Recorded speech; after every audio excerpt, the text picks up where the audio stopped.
اگر تم بڑے بڑے گناہوں سے جن سے تم کو منع کیا جاتا ہے پرہیز کرو گے تو ہم تمہارے چھوٹے چھوٹے گناہ معاف کر دیں گے اور تمہیں عزت کے مکانوں میں داخل کریں گے، اور جس چیز میں اللہ نے تم میں سے بعض کو بعض پر فضیلت دی ہے اس کی تمنا مت کرو۔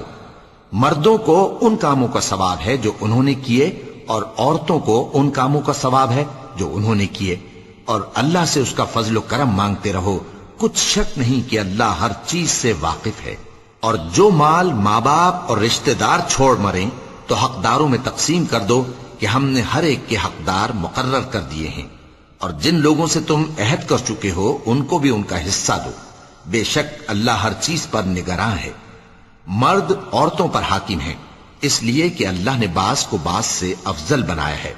اور اس لیے بھی کہ مرد اپنا مال خرچ کرتے ہیں، تو جو نیک بیویاں ہیں وہ فرمانبردار ہوتی ہیں، اور ان کے پیٹھ پیچھے اللہ کی حفاظت میں مال و آبرو کی خبرداری کرتی ہیں، اور جن عورتوں کی نسبت تمہیں معلوم ہو کہ سرکشی اور بدخوئی کرنے لگی ہیں تو پہلے ان کو زبانی سمجھاؤ، اگر نہ سمجھیں تو پھر ان کے ساتھ سونا ترک کر دو، اگر اس پر بھی باز نہ آئیں تو زد و کوب کرو، پھر اگر تمہارا کہنا مان لیں تو پھر ان کو ایذا دینے کا کوئی بہانہ مت ڈھونڈو، بے شک اللہ بہت اونچا ہے، بڑا ہے۔ اور اگر تم لوگوں کو معلوم ہو کہ میاں بیوی میں انبن ہے تو ایک منصف مرد کے خاندان میں سے اور ایک منصف عورت کے خاندان میں سے مقرر کرو، وہ اگر صلح کرا دینی چاہیں گے تو اللہ ان میں موافقت پیدا کر دے گا۔